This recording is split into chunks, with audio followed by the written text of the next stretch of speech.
Imagine waking up in agonizing pain, but the location changes every time.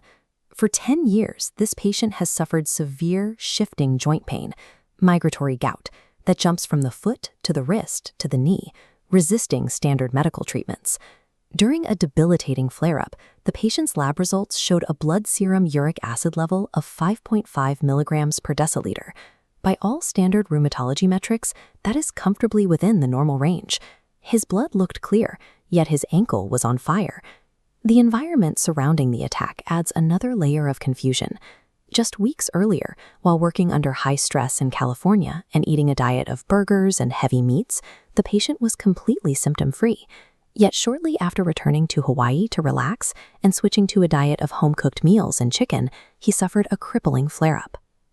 Solving this paradox requires mapping the chemical end products measured by Western biochemistry directly over the thermodynamic root engine defined by 8 Constitution medicine.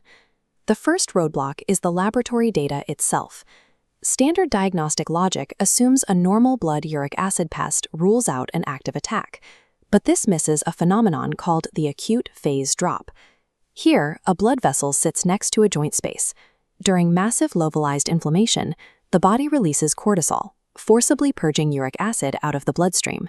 That purged uric acid relocates, locking directly into peripheral joints as sharp, rigid crystals.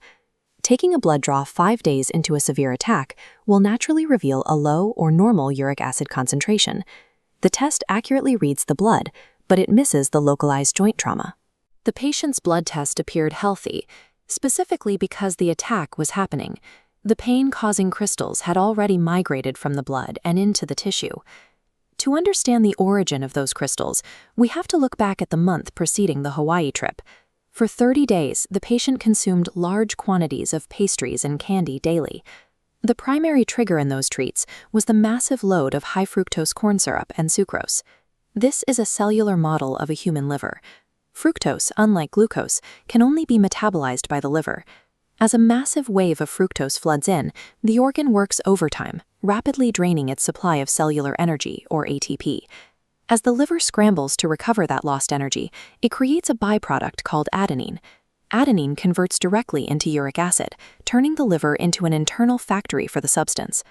This explains the lag time in metabolic gout. A flare-up rarely occurs the moment you digest a single pastry. It is a slow, silent accumulation. The 30-day streak saturated the patient's bloodstream with uric acid, building immense internal pressure. The pastry habit served as the biochemical fuel, filling the body with uric acid waiting for a catalyst to strike.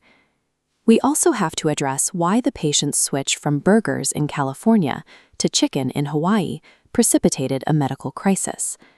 Comparing purine loads through a Western nutritional lens reveals a specific discrepancy.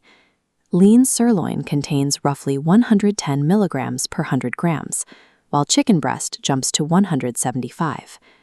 The 8 Constitution medicine framework maps the functional relationship between these organs, accounting for the thermodynamic energy that drives the biochemical data. This patient possesses the hepatonia constitution, characterized by a naturally hyper-functioning liver that generates excessive internal metabolic heat.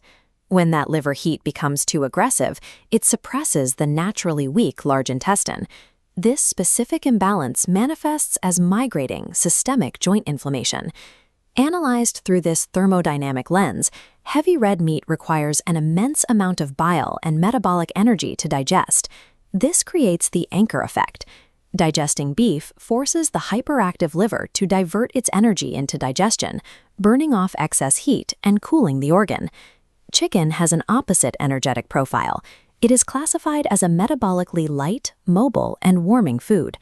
Eating chicken fails to ground the liver and instead fuels the fire, hyper-stimulating the organ's heat until it suppresses the large intestine. By strictly avoiding beef and relying on chicken, the patient starved his liver of its essential thermodynamic anchor while simultaneously feeding the biochemical purine pathway. The final variables involve the transition from high-stress work in California to a relaxing vacation in Hawaii. This graph tracks the biological shield of stress. During the California phase, high cortisol levels acted as a powerful natural anti-inflammatory agent.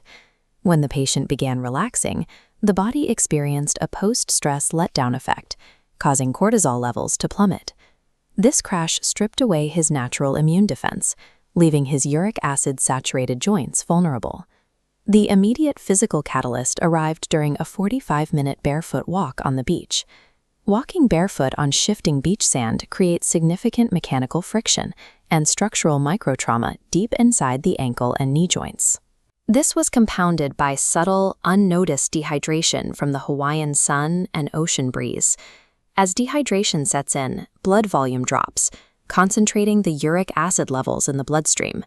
Concentrated uric acid crystals are attracted to cool, mechanically stressed, or traumatized joint tissue.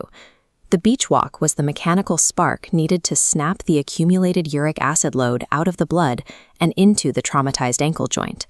This attack was the result of a predictable collision. The fructose in chicken fueled the liver's heat and purine levels. The cortisol drop removed the immune shield, and the beach walk acted as the final mechanical catalyst. Western medicine accurately tracked the chemical end product, while 8 Constitution medicine mapped the thermodynamic engine driving it. Breaking this cycle requires the absolute elimination of all fructose and pastries.